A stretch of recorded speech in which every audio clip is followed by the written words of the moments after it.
किसी को पॉपकॉर्न चाहिए लेकिन जलने से डरते हो, जल्दी छुट जाओ। दादी की रेसिपी कोई रेसिपी नहीं है, बस स्वाद चखते जाओ।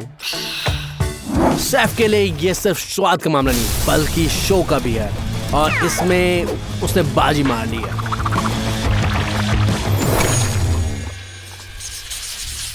मुझे आश्चर्य है कि पसंदीदा पोती अगला क्या ऑर्डर करेगी। ओह, ये आसान है, एक साधारण सैंडविच। शेफ के लिए ये कोई बड़ी बात नहीं है। दादी ने इसे हजारों बार बनाया। सूजी की आंखों में चमक उठी है, लगता है वह कुछ असामान्य करने की योजना बना रही है। हाँ, एक मीठा सैंडविच या एक जीतने वाला विचार है। सबको याद है कि न्यूट्रेला कभी ज्यादा नहीं हो सकता, है ना? ओह, यह गलती भी हो सकती है, लेकिन इसे खराब ना करे। लेकिन वह इसका हल निकाल लेगी। और दादी क्या कर रही है? हाथ से ब्रेड को टोस्ट कर रही है। चलो देखते हैं कौन सा बेहतर है, टोस्टर का टोस्टर या फ्राइंग पैन का। लगता है दादी ने भी अपनी पोती का दिन मीठा बनाने का फैसला किया। टोस्ट पर पीनट बटर फैलाएं, फिर उस पर दादी का घर का बना हुआ जैम डालें। यह कितना स्वादिष्ट लग रहा है, मेरे मुंह में तो पानी आ रहा है। इसे एक और टोस्ट से ढके और सैंडविच तैयार है। एक सेकंड रुको, यह कैसे महक है? सूजी, अपनी ज्वलनशील टोस्ट बाहर निकालो,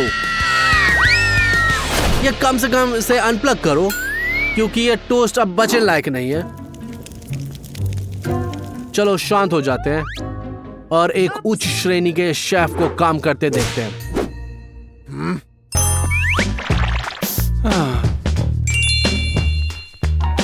सुगंधित चीज और कद्दूकश करना और उन्हें विभिन्न रंगों के साथ कला में बदलना। हाँ, कितने सुंदर रंग। हम चीज को ब्रेड पर सुंदरता से परत करते हैं और हल्का सा भूरा करते हैं, लेकिन ये ना सोचे कि साधारण फ्राइंग पैन इस्तेमाल किया गया है। नहीं, यहाँ अधिक दिलचस्प तरीके हैं, और इसलिए हमारे शेफ एक प्राकृतिक खुली आग के ऊपर टोस्ट बनाने के लिए एक सक्रिय ज्वालामुखी खोजने के लिए दुनिया भर की यात्रा पर निकल जाते हैं, कबीले की तरफ। ये बहुत दिलचस्प तरीका है। जेस, अब तुम्हारी बारी है। जाहिर है जेस सीधा सबसे चमकदार और सबसे सुंदर सैंडविच की ओर जाती है। वह रंगीन चीज मुंह में पिघल जाती है, स्वादिष्ट और सुंदर। ये कितना सुंदर दिख रहा है और बहुत ही रोमांचक है। तो अगला क्या है? क्या ये खास काले ब्रेड का टुकड़ा है या जला हुआ टोस्ट है? इसे आजमाओ और पता लगाओ। समझ गया, अब और सवाल नहीं। अच्छी बात है कि तुमने मीठे सैंडविच को आखिरी के लिए बचा लिया है, नहीं तो तुम्हारे मुंह में कोयले का स्वाद रह जाता है।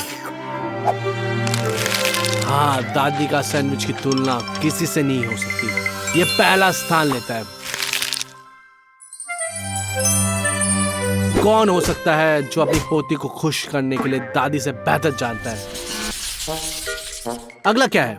घर में बने पैनकेक्स बुरा नहीं है। मुझे डर है कि दादी फिर से पहला स्थान लेगी।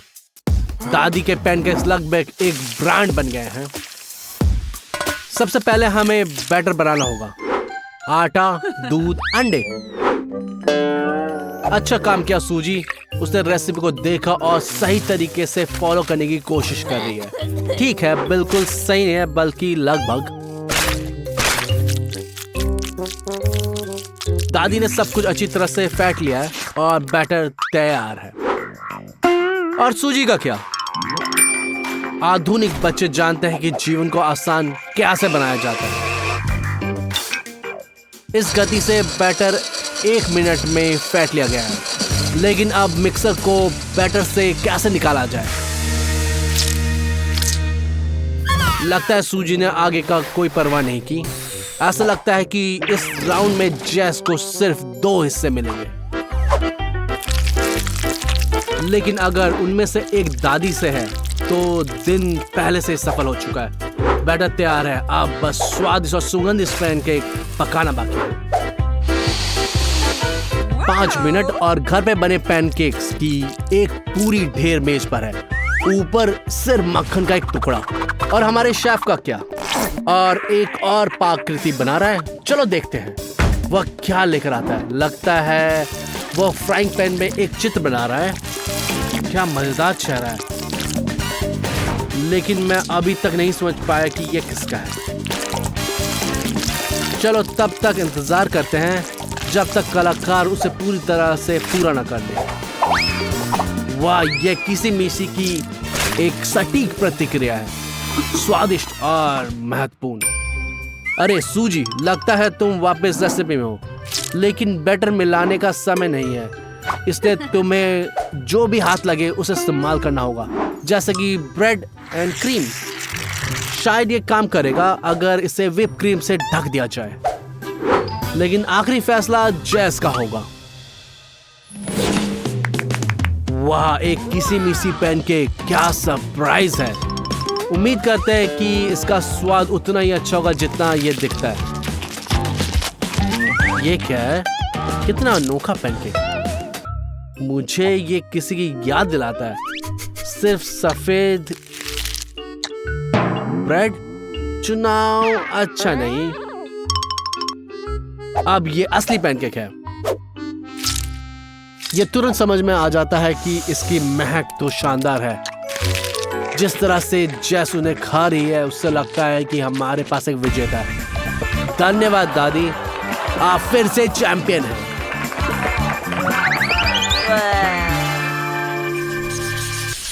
अगला क्या है? स्पैगेटी? बुरा नहीं है। यहाँ तक कि सूजी भी अब उत्साहित है। तो क्या हुआ? यह सिर्फ पास्ता है, लेकिन दादी और शेफ के पास फिर भी कुछ भाव योजना है। सूजी सबसे आसान रास्ता चुनती है। जब आप स्टोर से पहले से ही तैयार नूडल्स खरीद सकते हैं तो मेहनत क्यों करें? सॉस और मसाले पहले से ही एक अलग पैकेट में है। बस उबलता पानी डालें, 3 मिनट प्रतीक्षा करें और हो गया पूरा तैयार खाना। हालांकि दादी इससे कभी सहमत नहीं होगी। उनके पास हमेशा हर चीज के लिए अपनी अनूठी रेसिपी होती है। वाह, सॉसेज में स्पैगेटी, मैंने इसे पहले कभी नहीं देखा। ये लो, स्पैगेटी तैयार है, बस प्लेट में सजाना बाकी है। खैर, यह वाकई अनोखा है। और हमारे शेफ का क्या? बेशक बढ़िया खाने के लिए मुख्य सिद्धांत है कि कोई भी तैयार सामग्री नहीं, यहाँ तक कि आटे को भी खुद ही बनाना पड़ता है। वाह, यहाँ सभी खाद्य रंगों का इस्तेमाल करने के लिए खुद को नहीं रोक सकता। आगे बढ़े, एक विशेष मशीन। पहले वो आटे को बेलता है, फिर स्पैगेटी में काटता है। कितना मजेदार। अब बस इन्हें पकाना है, प्लेट में सजाना और सॉस की एक बूंद डालना, बाकी सब सुंदर है। जैस, तुम्हारे सामने एक कठिन फैसला है, लेकिन ऐसा लगता है कि सूजी इसे तुम्हारे लिए आसान बनाने की कोशिश कर रही है। ठीक है, चलो शुरू करते हैं। पहले स्टोर से खरीदे हुए नूडल्स, बुरा नहीं है, कभी कभी मुझे भी ये पसंद आता है, अगर घर में कुछ भी खाने का ना हो तो। सही है, स्वाद वैसा ही है। चलो आगे बढ़ते हैं। ये क्या है? ये है घर का बना पास्ता। आप देख सकते हैं ये हस्तशिल्प है। उसका स्वाद कैसा है? स्वादिष्ट, बहुत स्वादिष्ट। तीसरी प्लेट पर क्या है? ये क्या दिलचस्प है। इस तरह सॉसेस के साथ साधारण पास्ता कुछ अलग ही लगते हैं। स्वाद और प्रस्तुति बेहतरीन है। और इस कुकिंग चैलेंज में दादी जीतती है। ये शेफ के लिए एक बड़ी चुनौती है। डिजर्ट के लिए जैस ने एक मीठा कपकेक ऑर्डर किया। चलो शेफ, इसे मत बिगाड़ो। दादी के पास इसका भी जवाब है और सूजी के पास एक सवाल है, आखिर इसे बनाते कैसे हैं? आसान रेसिपी दादी से ले लो। एक सच्चे शेफ के पास हर डिश के लिए एक खास टूल होता है। इस मशीन से बैटर को 5 मिनट में तैयार हो जाएगा। तुम्हें बस सही सामग्री कटोरे में डालनी है और बाकी सब कुछ ये खुद कर लेगा। शानदार। अब बस बैटर को मोल्ड्स में डालने होंगे। हाँ, तुमने सही समझा, ये कपके भी रंग बिरंगे होंगे। हमारे शेफ इसे और इसी तरह से कैसे छोड़ते हैं। एक पाइपिंग बैग में बैटर को मोल्ड में डालें और फिर उसे ओवन में डाला जाएगा। ये बहुत अच्छा निकला, लेकिन किसी और को कम से कम मत समझाओ। क्या तुम पिछले राउंड्स को भूल गए हो? दादी तुम्हें पूरी तरह से हराने वाली है और इसके लिए वो स्वादिष्ट ताजे बेरीज और बेशक चॉकलेट का इस्तेमाल कर रही है। इसके बिना काम नहीं चल सकता। एक बेहतरीन संयोजन। बस अब कपकेक को बेक करने की बारी है, लेकिन दादी के पास यहाँ सब कुछ खास है। और हो गया। सूजी, मुझे उम्मीद है कि तुमने यह सब कुछ लिख लिया होगा, लेकिन कपकेक को रंगीन फ्रॉस्टिंग चाहिए और दादी के कपकेक को सिर्फ व्हिप क्रीम। सूजी, अगर तुम रचनात्मक हो जाओ तो तुम्हारे पास अभी भी कुछ बनाने का समय है। सही है। कुछ तैयार कुकीज, कैरेमल सिरप को पकड़ो और तुम्हारे पास एक मीठा मिश्रण तैयार हो जाएगा। तुम इसे कुछ आकार भी दे सकती हो, लेकिन क्या तुम खुद इसे खाना पसंद करोगी?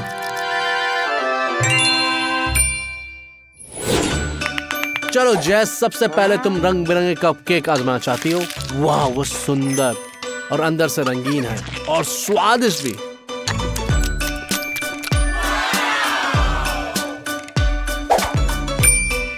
क्या बड़ा और स्वादिष्ट कपकेक! ये पूरे दिन के लिए काफी है। ऊपर से व्हिप क्रीम, लेकिन बैटर के बारे में क्या तुम उसे बाइट भी नहीं कर सकती? यह दादी के ट्रीट के साथ तो कभी नहीं हो सकता। और ये चिपचिपी गंदी क्या है? शायद इसका स्वाद देखने से बेहतर है। नहीं, इसका स्वाद भी बेहतर नहीं है। खैर, हमारे पास एक विजेता है। शेफ ने अपनी कला साबित कर दी, लेकिन क्या इसके लिए दिखावा जरूरी है? हमारे अद्भुत पात्र न केवल आपका मनोरंजन करने के लिए है, बल्कि आपको कुछ न कुछ सिखाने के लिए है। मुझे उम्मीद है कि तुमने सारी रेसिपी लिख ली है। हमारे चैनल को सब्सक्राइब करो, हमारे पास और भी मजेदार वीडियो है।